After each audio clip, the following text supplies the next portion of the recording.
Hello, and welcome back to the Pathways to Practice, the podcast dedicated to helping international dentists successfully transition to the United States dental education system and ultimately into practice. Hi, I'm Dr. Ronald Perry, and today's episode is a big one. Episode 6 U.S. Dental Education. What makes it so different and so demanding? Well, now, if you've been researching U.S. dental programs, you've probably heard how rigorous they can be. But that doesn't mean, what does that really mean? What are we talking about when we say that? What actually makes U.S. dental programs education stand apart from others, dental trainings in other countries, is that how can you not only survive, but thrive in a demanding environment? That's exactly what we're going to unpack today. So let's get into it. Let's find out what the problem is. Segment 1, a comparative overview. Well, first, let's start with the basics. Dental education across the globe varies widely in structure, length, clinical exposure. In many countries, dental training is an undergraduate degree. You begin after high school and then graduate in 5 or 6 years as a dentist. In the US, dentistry is a graduate level profession. You need a bachelor's degree, often in a science or health related field, before applying to dental school, which itself is a rigorous 4-year doctoral program. But the difference isn't just the length of time or length of training, it's the approach. In the US, education is, well, it's a lot of different things. But let's talk about each one of them.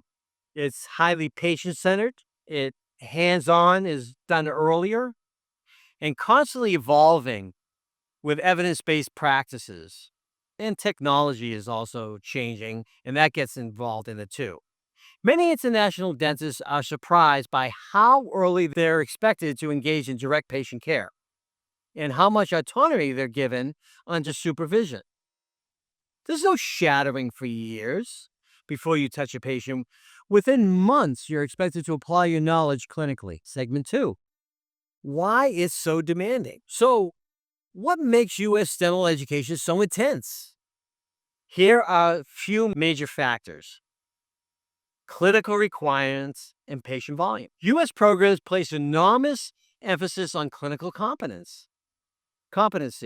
You're expected not just to learn procedures, but to do them a lot and repeatedly.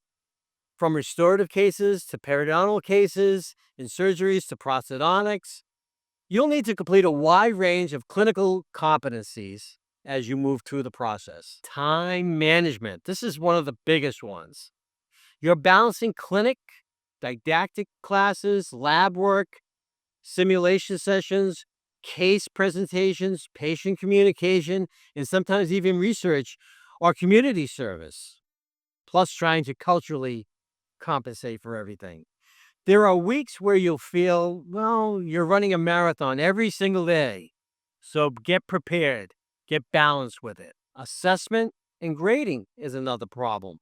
The U.S. system is structured around frequent assessments, evaluations, competency, and not to forget the IMDBE, which you've already taken for your licensure exam, looming in the background. But what's great is most international students have taken this ahead of time, and most programs request that. Professionalism and ethics is another issue.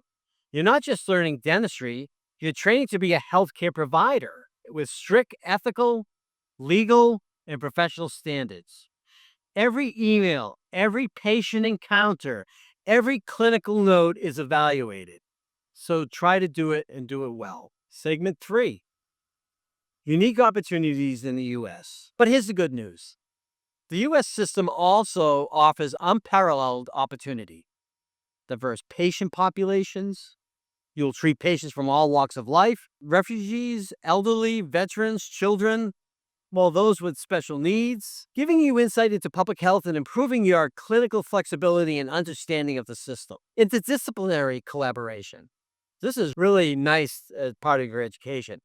You may work alongside or in consultation with oral surgeon, prosthodontist, periodontist, endodontist, all different specialists, and even social workers and public health experts and primary care doctors. The collaborative, comprehensive model mirrors what's expected in the real world. access to cutting-edge technology, digital scanners, 3D printing, CBCTs. You'll be exposed to it all. You'll see all the new technology that's coming out and being integrated, and often expected to master it quickly. Research and leadership. From case presentations to student government to community outreach, U.S. programs push students to be more than just good clinicians. They want leaders, researchers, educators, and advocates. Segment 4, how to thrive. Well, let's shift gears a little bit. How can you succeed? Well, here are 5 tips that can help you along. Don't compare yourself to others. Be you. Don't be somebody else. Don't fall behind. Don't be lazy, but be you. Everyone has a different background. Everyone has different things, baggages in their whole life. And many of our classmates may be younger, they may be older, they have more experience, less experience, whatever the case may be. They're all trained differently. Focus on your own growth, but utilize the experience of others to help you become better. Ask for help early. This is important. I can't tell you how many students don't do this and then fall behind, and then it's a catch-up game.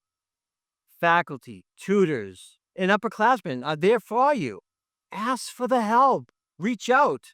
Don't wait until you're overwhelmed to ask the questions. It's not a sign of weakness. It's a sign of strength to do that. Master the foundations. Restorative dentistry, pharmacology, anatomy. Relearn them in English and understand the American protocols and terminology. This will help speed your process up. Embrace feedback. In the US, feedback is frequent and direct. It's not personal. Don't take it that way. It's developmental. It's here to make you better. Use it to grow. Use it to be the better you. Take care of your mental health. Dental schools in the U.S. can be stressful, so if you're exercising, meditating, religion, whatever you do normally, try to maintain that. Find support groups. Take breaks. Like I said, exercise, meditate, do it all. Do what you need to protect your energy. Take time for yourself. It's really, really important. So, closing thoughts. U.S. dental education is intense, but it's also incredibly rewarding if you pace yourself correctly. You'll emerge not only as a better dentist, but a stronger professional and a human being. If you're considering this path, or if you're about to begin your program, know that you're not alone. You can do this, but be prepared for it. Be ready to go the whole distance. Preparation, humility, and resilience will carry you further than you realize. So, and I'll be here to guide you as you listen to all these podcasts every step of the way. So, that's all for today's episodes of Pathways to Practice. I'm Dr. Ronald Perry, and thank you for joining me. If you found this episode helpful, please spread the word. Please follow the podcast, share it with your colleagues, or leave us a review. Love to hear from you. Okay, next week we're going to get into, our topic is going to be bench test mastery, winning strategies from inside the evaluation room. Have a great day. I'm Dr. Ron Perry.